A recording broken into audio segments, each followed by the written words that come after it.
We have been at Discovery 14 years. We had been coming to Discovery for about 8 months. And I'm married with 3 kids and 3 grandkids. We thought this would be a great opportunity to get more connected with the church and meet new people. I needed more than my family. I needed a bigger group to be with. So lucky they was rooted. I just wanted to get connected and make some friends. When we first got involved in community groups, we didn't know anybody in the group. We were assigned a group to begin with, but then we really got to know everybody. You get to share your experience. You get to share your life, what you have in you. I was actually a little nervous that we would feel left out, but that wasn't the case at all. A lot of those relationships were brand new and that we just cultivated through time. Until now, we had a small group that we are always excited to be there every week. I came in on a Sunday morning, previously just with my head down, get to my seat, and then as soon as over, getting out. And then walking in and seeing smiling faces of my new friends, getting a hug, and feeling more like it was a home. It was really neat. I just felt an overwhelming feeling from God saying, you're in the right place with the right people. And that was really awesome. Yeah. I thought we were just going to get together, study the Bible, but didn't realize how deep our relationships would go. Anytime we meet, she has something to share for us to laugh. And I'm always happy. What I would say to somebody who's on the fence about joining a community group is you really have nothing to lose, but you could gain so much more to be around other people. I would say join. For us, it was a game changer. We felt more connected to God, to the church, and to our church family. Sign up, give it a go. I'm pretty confident by the end you'll be very happy you did. The one thing I wish that we would have done sooner was to get into community groups. So why don't you join a group and be in that church family? Now I come to church with boldness because I have a lot of people who don't just say hello, they'll hug me. So I'm blessed. Thank you.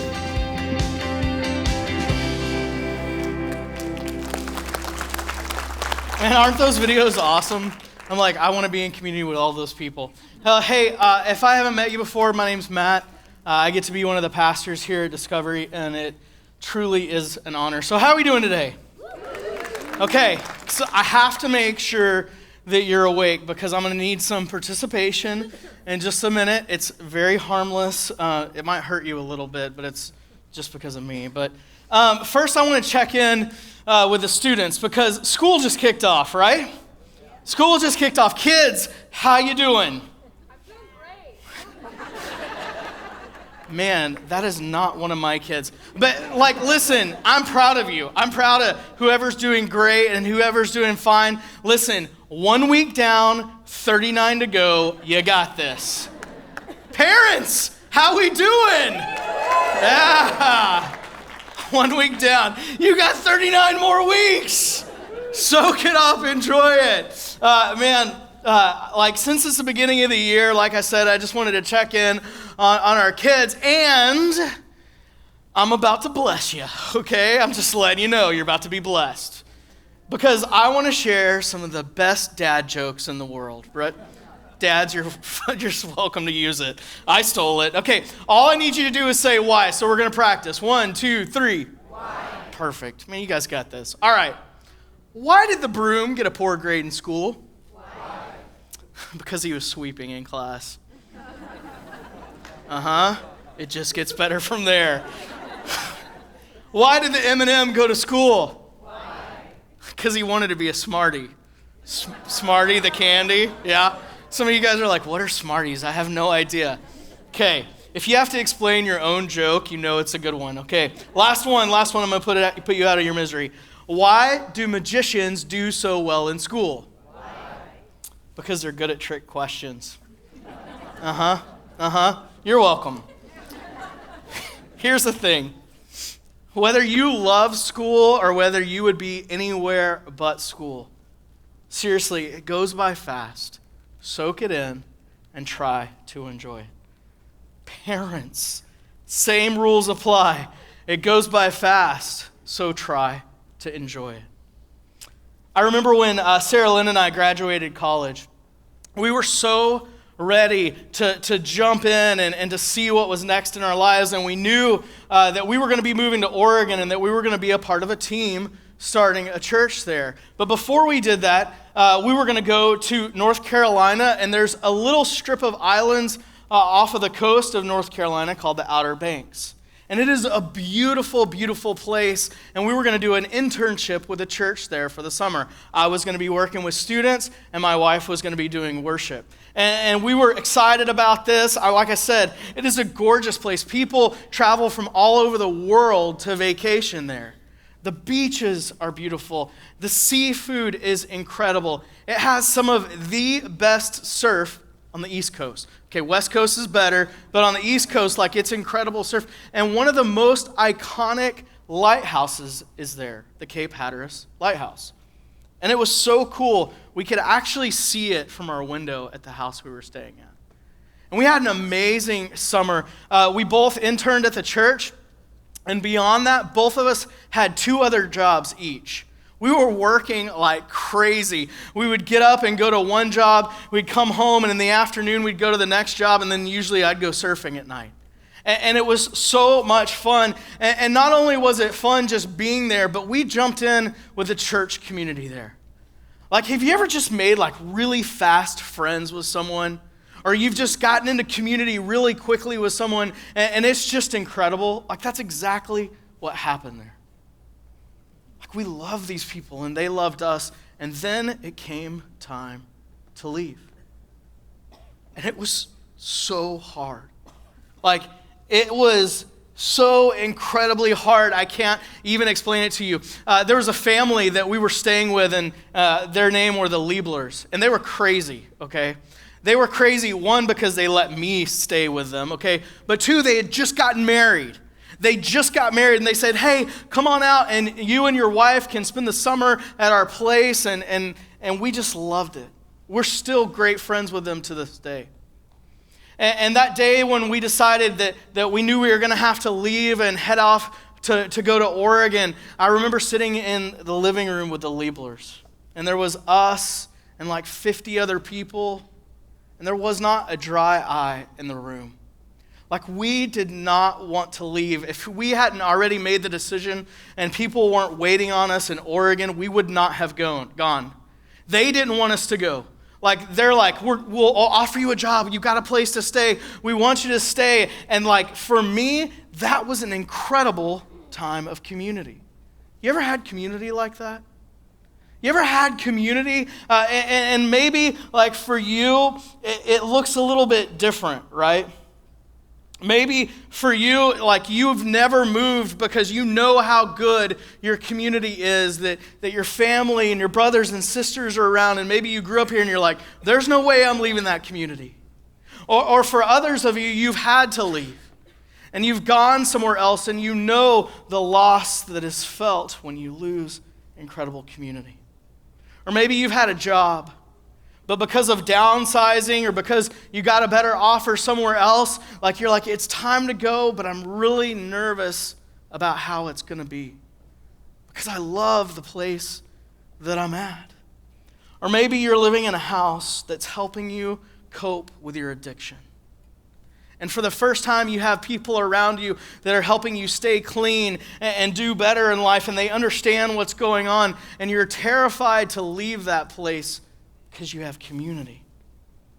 Or maybe you were like us. You're getting out of high school or college and jumping into the real world, and it's a little bit scary. Community is an interesting thing. Community is a really interesting thing. I remember when I was getting out of college, I had someone share with me, they're like, Matt, it's never going to be better than this. Like, the community that you have had in college and high school, you'll never have it again. And in some ways, they were right.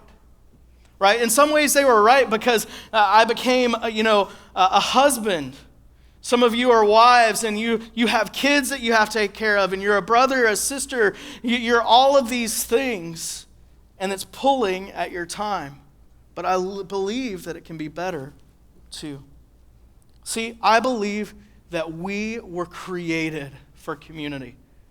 that God created us to be in community together. And today, I want to look at the first community that happened after Jesus went back to be with God. And the church broke out, and so that's where we're going to be today. We're going to be in Acts. Matthew, Mark, Luke, John, Acts. And in Acts 2:42, it says this. It says, hey, they devoted themselves to the apostles' teaching and to the fellowship, to the breaking of bread and to prayer. Everyone was filled with awe at the many wonders and signs performed by the apostles. All the believers were together and had everything in common. They sold property and possessions to give to anyone who had need. Every day they continued to meet together in the temple courts. They broke bread in their homes and ate together with glad and sincere hearts, praising God and enjoying the favor of all the people. And the Lord added to their number daily those who were being saved. Guys, when I read about that kind of community, it gets me excited, because that's the kind of community that I experienced in North Carolina. Like we hung out together, we did life together, we grew in our relationship with Jesus together, and I was just like, man, this is so cool. What if we all started having that kind of community? It would change our families, it would change our church, it would change our nation for the better. And we need this, right? You look at our world, or you look at the news, and you know we need this. We're fighting and divided about everything. We're arguing about our president. We're arguing about racism. We're arguing about border wars and whether Popeyes or Chick-fil-A has the better chicken sandwich. If you haven't seen it, it is getting brutal out there. When I see this kind of division, I know that there is a desperate need for everyone to be able to find community, and no better place than God's church. But the truth is, this kind of community, it is hard. Okay? It is difficult to have this kind of community. In some ways, it seems impossible. Because, listen, at the end of the day, we're listen, I like the idea of better together, but better together is hard because of people. People are involved. And people make things hard, if you didn't know that. In Mark chapter 12, verse 31, Jesus says, love your neighbor as yourself. And it's yeah, that's awesome. I love that. I want people to love me as they love themselves. It's no, we need to love others as well as we love ourselves as well. And we think that is an incredible idea until the neighbor is playing music until 2 a.m. And suddenly love is not what we're feeling. Right? Or everybody in the neighborhood has just worked really hard to make sure that all of their front yards look incredible. And you got that one neighbor. You're laughing because you know. I'm laughing because it's me, okay? and they got their toilet seat horseshoe set playing. It's let's have community. It's going to be great. But people make community hard. Better together is hard because of people. It's also hard because of this busyness, right? Busyness. People are busy. We are so busy. I was coming home probably, 4 or 5 years ago, and my neighbor was outside, and he starts waving at me. And I started looking down. No, I'm just kidding. I was hey, what's up? And I get out of my car, and I go over there, and I'm what's going on? I thought something was wrong. And he's I've been wanting to ask you. Me and my wife have been talking about it. What do you guys do? What do you mean, what do I do? What do you do? What do you do for work? You guys are never at home. You're never here. As soon as the car pulls in the driveway, we'll start talking about it, and then we look back up and the car's gone. What do you guys do? I was I'm a pastor. My wife's a pastor. She leads worship at her church. And he said, I thought pastors only worked 1 day a week. Thank you. I said, yeah, we work a little bit more than that, but we're busy. Life is busy, and kids make us busy, and things make us busy, and I know you're busy. Because we start talking and I start saying, hey, let's look at getting together. And it's like, well, like we're going to have to go at least a month out, right? Because like Monday and Tuesday, I travel for work.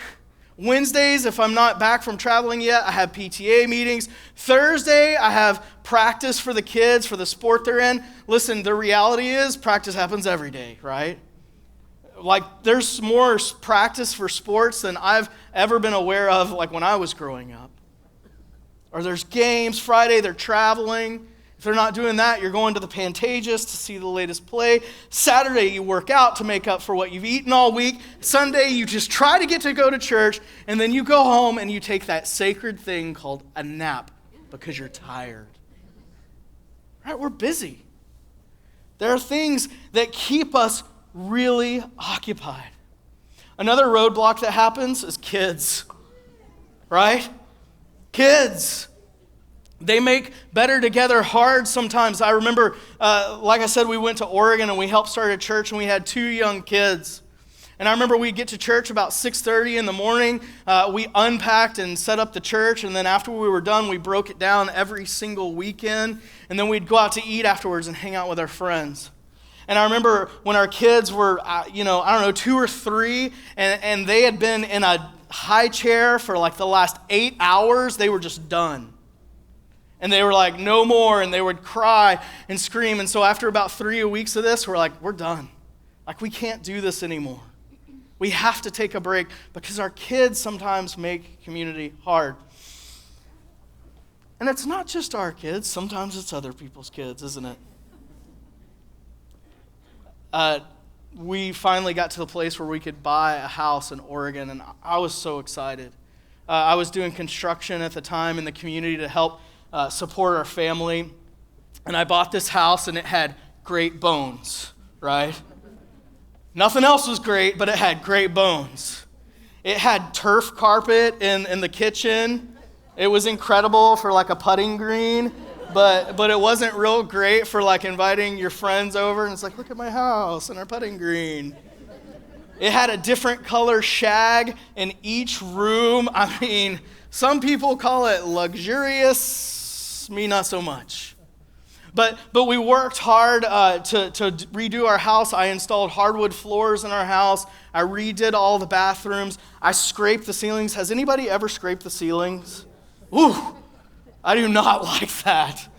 Retextured them. I painted all the walls. I put chair rail up in the kitchen. And then we had our friends over, and we were so excited for them to see all the hard work we'd put into it.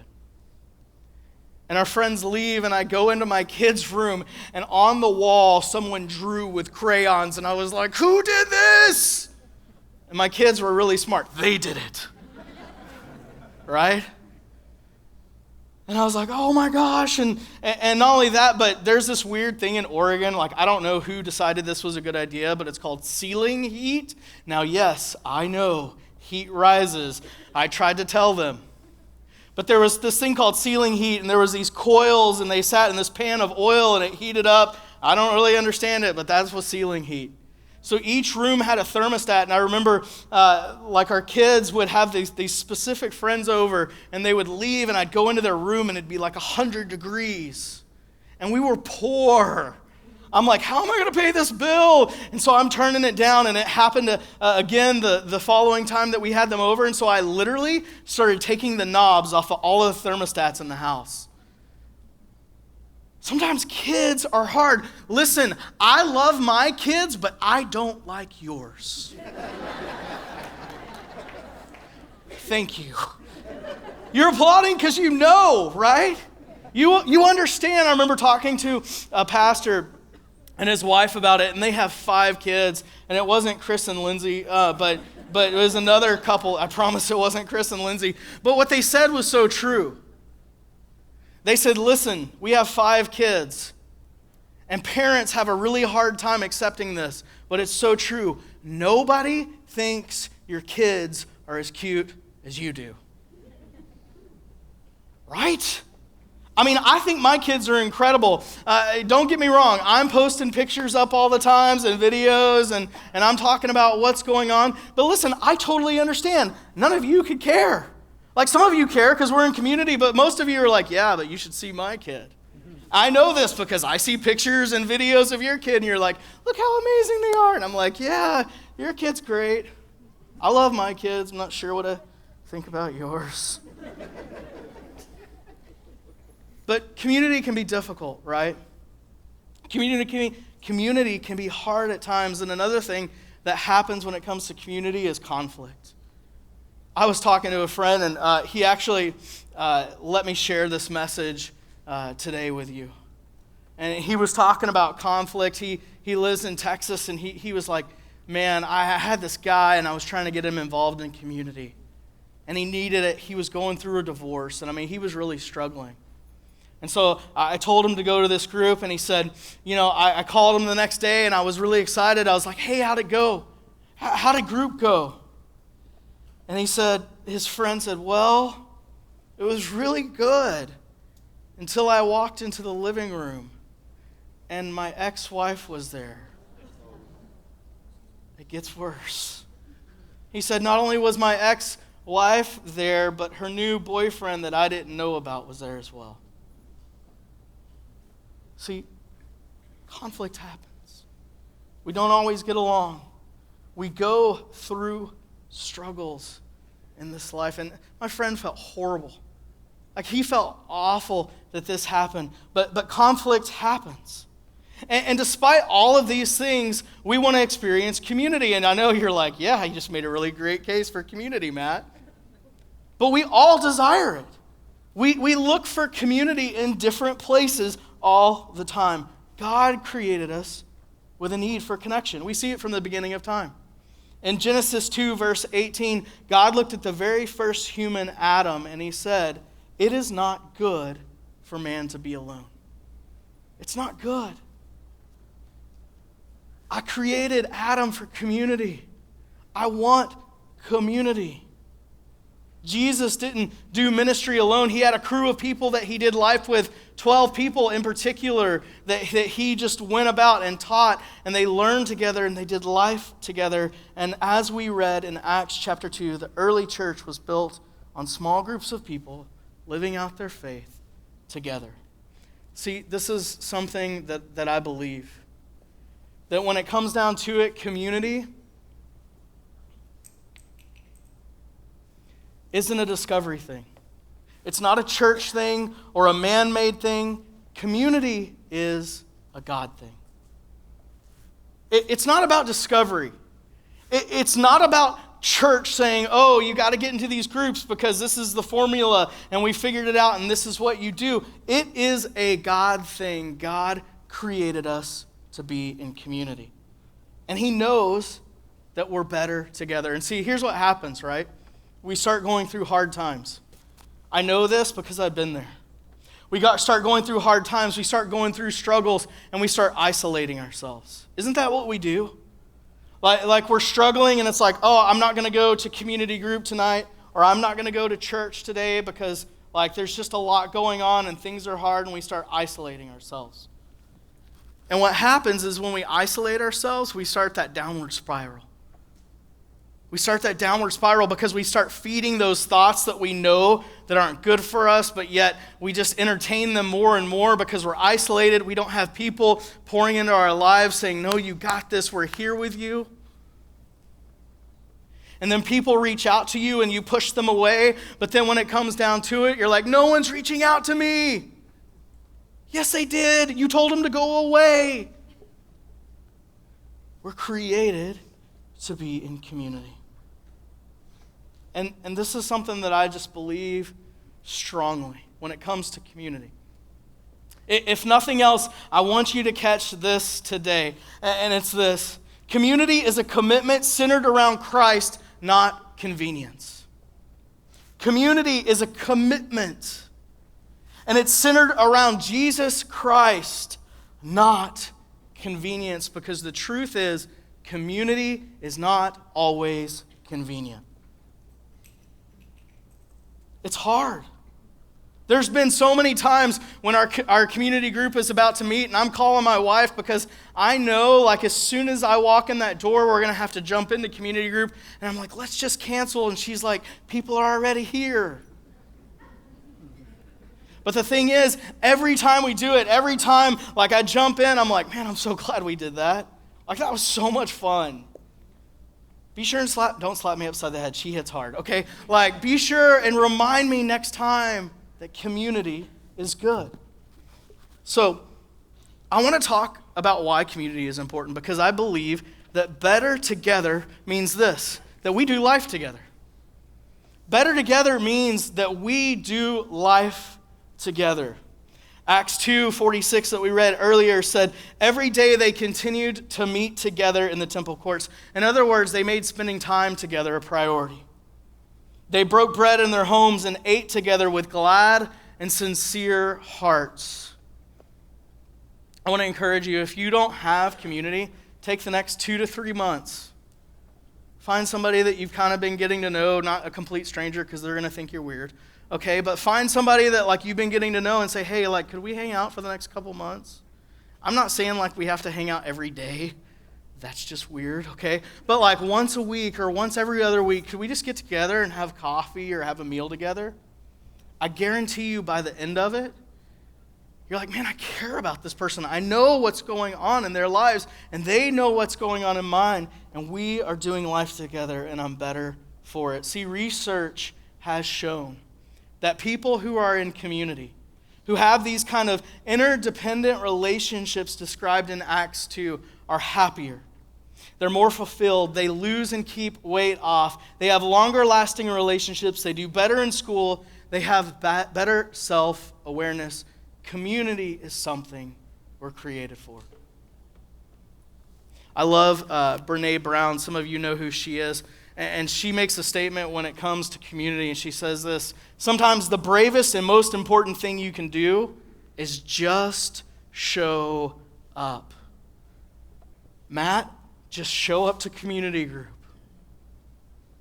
Whatever's going on, just show up. Sometimes that's the best thing you can do because suddenly you start getting involved in other people's lives and they start getting involved in yours. And you're like, man, I'm so glad that I'm doing this. Sometimes you just got to show up. The next thing, when better together is important, is because we work together. Something happens when we work together. Something happens when we come together as a group and we serve a bigger purpose than ourselves.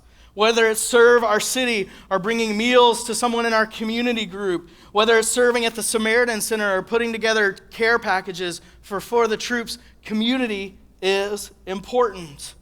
Because it builds in us this kind of, it's not about me attitude. And here's the truth that some of us need to hear. And here's the truth that I need to hear at certain times. It's not about me. It's not about me. The church isn't here just to serve me like I'm the center of the universe. We can serve together and work together. And what's incredible is when I get outside of myself, I find community that is just so much more fun as we're serving a bigger purpose together. It's why I love going on mission trips. It's why I love us going to Ecuador and the Dominican and Mexico and all around the world serving together.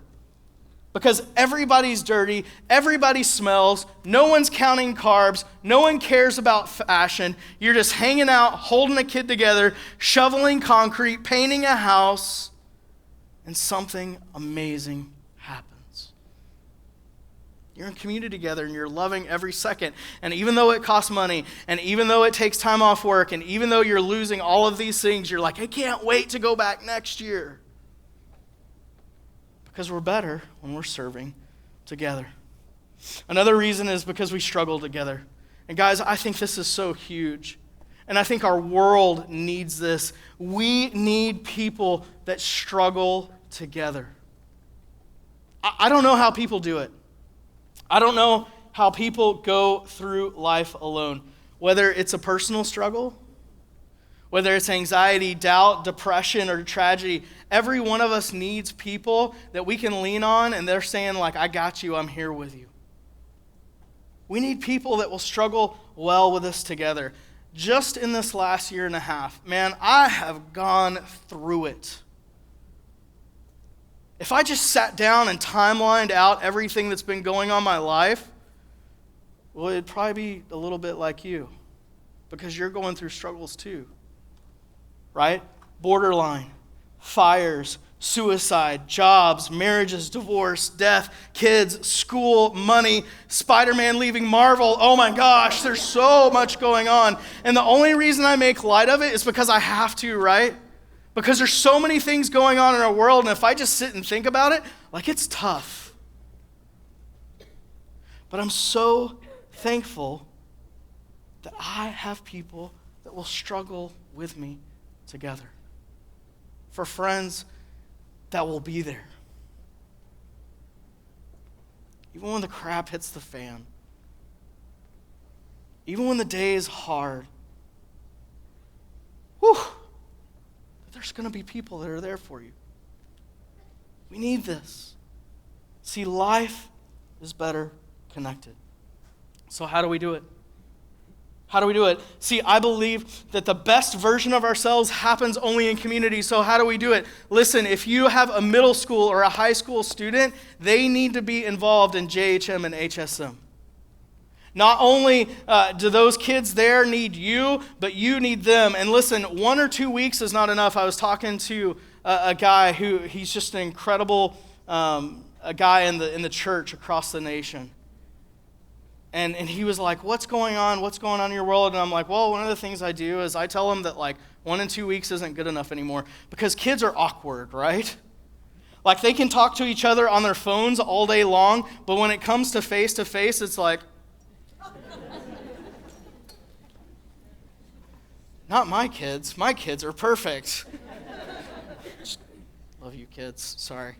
I try not to bring my kids into it too much. But right, kids are awkward.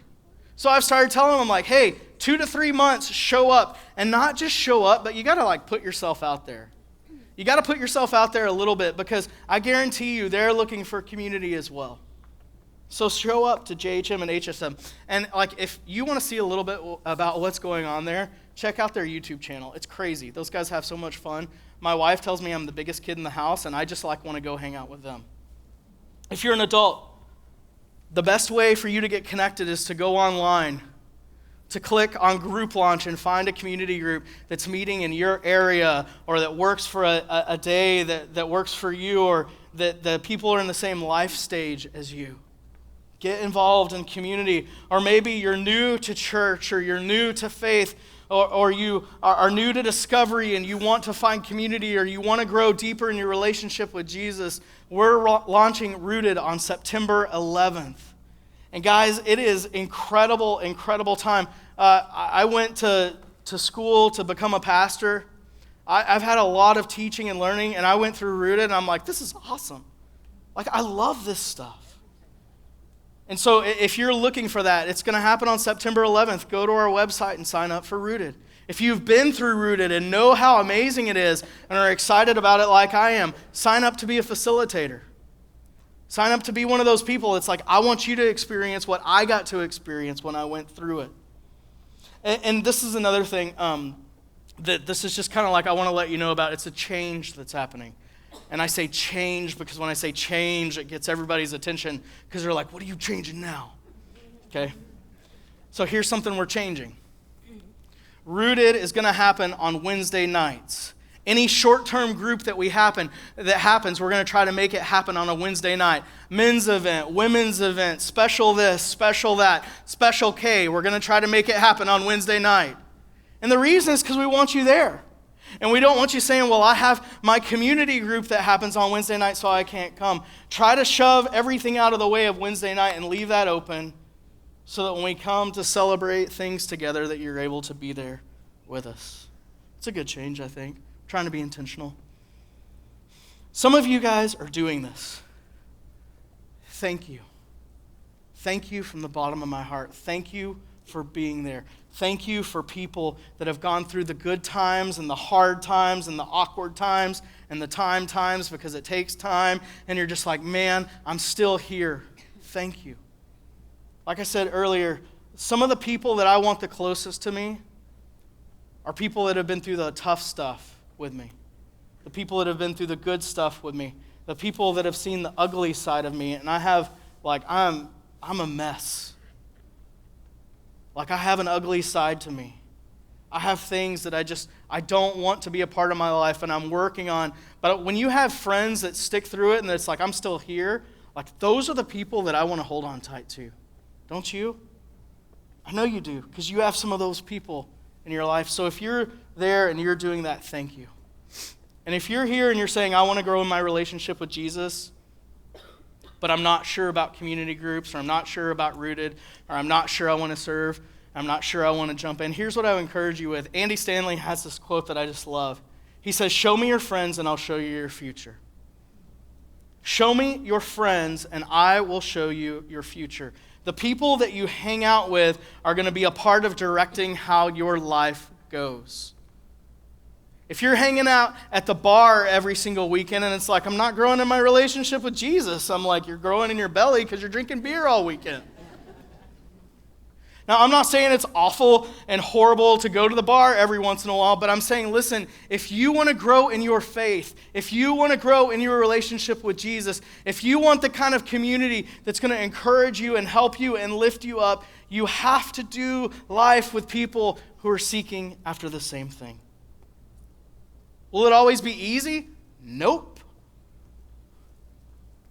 Will it always be perfect? Definitely not. You know how I know this? Because you're there. And I'm there.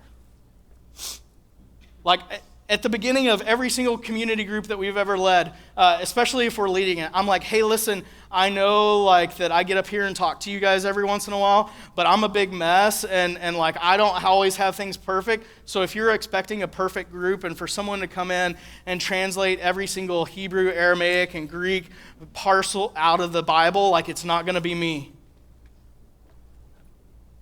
I need community just like you do. I want to grow in my faith just like you do, and I would love to do that together. But if you want it to be perfect, you're going to have to go somewhere else because I ain't perfect. And I think we all know neither are you. We're not perfect, but we need community. Why? Because community is a commitment centered around Christ, not convenience.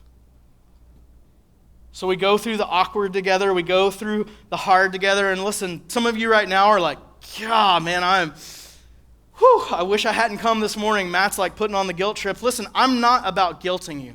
I could care less about guilting you. If you feel guilted right now, don't join. I want what's best for you. I want what's going to make your life better. That's the reason I get so excited about being in community groups, about going on mission trips, about serving here at Discovery. It's because it makes my life better. It's not about guilting you. I want something incredible for you. And what I found is that's found in Jesus, and it's found in community with others. It blesses our lives, and it blesses other people. I had a friend that is just a perfect illustration of this. Earlier this week, they had a serious medical emergency. I mean, like, it was scary. And here's what was awesome. As soon as it happened, as they were like literally running out the door, there was someone right behind them.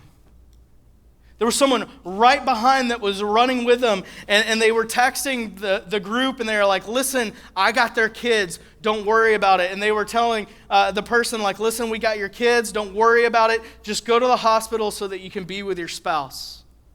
There was another person that was texting and saying, listen, I got food for them. Tell the kids not to worry. Tell the parents not to worry. I have food for them. They're going to be fine. There was someone else that texted, and they're like, listen, here's the thing. Me and my spouse, we're going to run up to the hospital so that they're not there alone. Don't you want that kind of community? Like, I was just sitting there going, like, within the matter of like 2 minutes, these people have a support network that has said, we will drop everything to make sure that you're good. I want that. And if you think I'm selfish, I don't care. I want that kind of community. I think you want that kind of community. Many of you guys know that my mother and father-in-law moved here a couple years ago. Sarah Lynn's dad has been a pastor all of his life.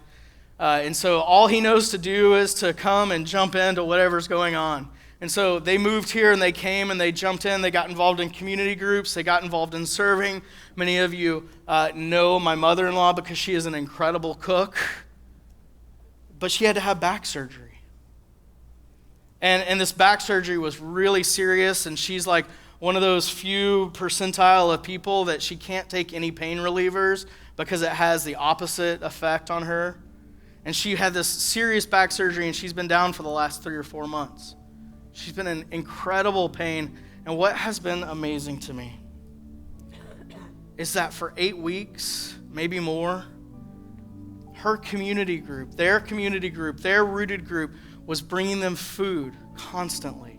And they weren't just bringing food for them, they were bringing food for all of us. Like, I was amazed. Every time I felt like I came home, like I had to like knock on the door and see who was there before I said something that would get me in trouble. Because like there would be somebody there sitting with her. Oh, Keith went to go do this, and so I just came over to sit with your mother-in-law for a while. Guys, I want that. I think you want that. I think our world needs that kind of community. Can you imagine if we all did this? Can you imagine if we said, listen, okay, here's the thing. Community, it's about commitment centered around Christ. It's not about convenience, so I'm going to jump in. I'm going to invite my neighbors. I'm going to invite my friends. I'm going to invite the people that I work with that I know have talked about being in community together or talked about doing things together. I'm just going to jump in. Is it always going to be perfect? Is it going to be awkward? Yeah, it's going to be awkward together, but it's worth it. So get after it. Jump in. Sacrifice together. Laugh together. Be awkward together. Serve together. Cry together. And see what God does when you're in that kind of community. It starts with us. Imagine what God can do. Would you guys pray with me? God, I thank you for your love. God, I thank you that you demonstrate the most incredible kind of community as you gave us your Son. And Jesus, as you willfully laid down your life so that we could have community with you. God, I pray that you would stir in our hearts the desire to be in community with one another and to be in community with you. It's in Jesus' name I pray. Amen.